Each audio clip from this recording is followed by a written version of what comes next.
Welcome back to Full Circle, Florida. Recently, ICE agents have been showing up in courthouses, waiting in the hallways, arresting immigrants after they show up to their hearing. Will this force people into hiding, or will it force them to self-deport? Well, this week I spoke with former law professor and current immigration attorney and founder of the Modi law firm, Susham M. It begs the question, does this take it too far? Is this what people had in mind when they were talking about illegal immigration? Yeah, Paul. So first, I mean, it's not just happening in Miami. It's happening in courtrooms across the U.S. We see it in Dallas. We've seen it in Houston. I've practiced a long time, almost 15 years, but immigration's federal. So we can take cases from anywhere in the U.S., and we've seen it in many cities across the United States. Number two, is it taking it too far? I mean, what we got to realize is these are the individuals going to their court hearings. So trying to do it the proper legal way. And so in a way, they're trapped. Well, and I know there are people out there that are going to say, hey, listen, you broke the law. You came here illegally. So, it is what it is. I guess I'm sort of left with the question, okay, well, doesn't this encourage people to hide? In terms of breaking the law, we see that opinion quite a bit. Just to take a step back, immigration is not criminal law, Paul. So the big, misconception out there, and you see that in the political frame a lot, is where they're called illegals. Well, they're not. People can't be illegal. Laws are illegal. And so one clear indication of why it's not criminal law is they don't have a right to a free lawyer. So for example, if somebody gets put in criminal court, they have a right under the Sixth Amendment to a free lawyer. Immigration court is not criminal court, it's a civil court. Second, in terms of the other part of your question, Paul, what should they do? Well, they do have certain rights still. Number one, it only applies to individuals in the last 2 years under what's called this expedited removal. Number two, even if they were under expedited removal, really important to figure out if they're afraid to go back. That's what a lot of individuals could be in this circumstance, because they actually did it in terms of the legal way. They gave themselves up, or they were at the border and then they got parole, like they were detained, and then they were released by immigration, right. And now they're getting picked up again. And the only way that they're released often, Paul, is when they have no criminal history. This has gotten political under the Biden administration, under the Trump administration, so it's in that context. But I mean, what was it, the famous poem, bring us your weak, your tired, humble masses yearning to be free. I don't know if we have forgotten that, but it's one thing to go after criminals, which I think a lot of people who voted for Trump thought that this exclusively was going to focus on. That people, violent gang members or whatever, who are breaking the law. It's another thing to go after people who are trying to genuinely assimilate in America's society and trying to be productive members of this country, trying to get jobs, trying to support their family, trying to be the backbone this country was founded upon, which for generations has been an immigration-based society. I mean, that's how this whole thing started.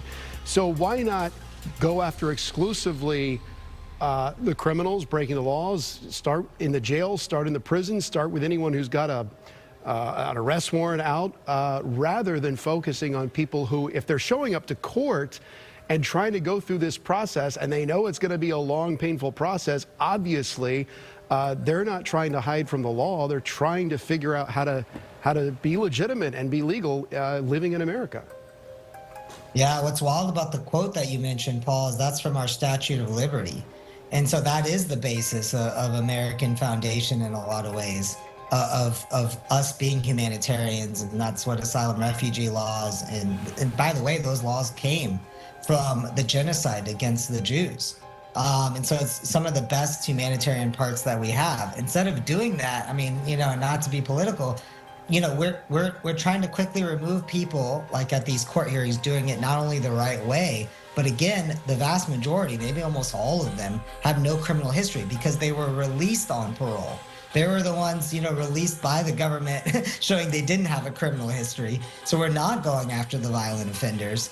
And on the other end of the spectrum, we haven't gotten into this, but but we're trying to remove individuals doing it the right way, or maybe they have a humanitarian way to stay here, but at the same time promote like a Trump Gold visa, which is okay. But we handle a lot of investment visas, but it's interesting where our priorities are lying. And to the last point that you had mentioned about why are we not picking up individuals like the violent criminals in jails?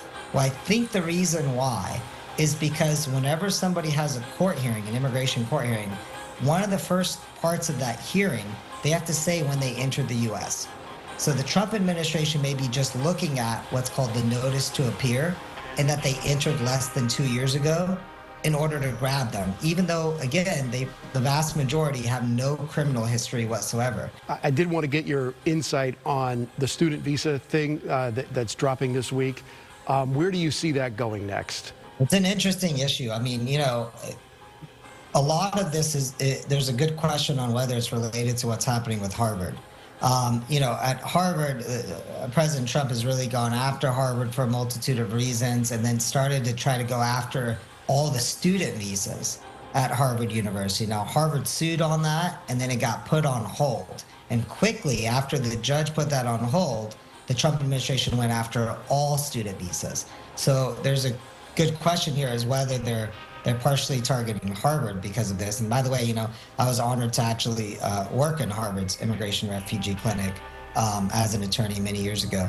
But that's one issue. The second issue is what's unprecedented here, Paul, is that I don't remember a time in history where all student visas have ever been paused like this. And then the third thing is Congress creates laws. So what we have to understand is Congress creates laws. So this pause cannot be an indefinite pause, because then it would go against congressional will that created student visas in the first place. On the other end of the spectrum, the Trump administration and the executive branch do have a large amount of power in terms of like foreign affairs and vetting national security issues. And that's where this is limited to right now, is student visas abroad. Not if you're already here and changing to student status, but outside the U.S. So I think what's going to happen is they're going to have broad powers abroad. But if it gets sued on, and especially if it lasts a long time, courts may look into whether it's arbitrary and going against congressional will, in which case it could be deemed illegal. Yeah, right now all these things we're talking about seem to be this tennis match between the executive branch and the judicial branch, and Congress is sort of being cut out of the whole thing. Professor Modi, thank you for your insight. Really appreciate it. That's my honor. Thank you for having me.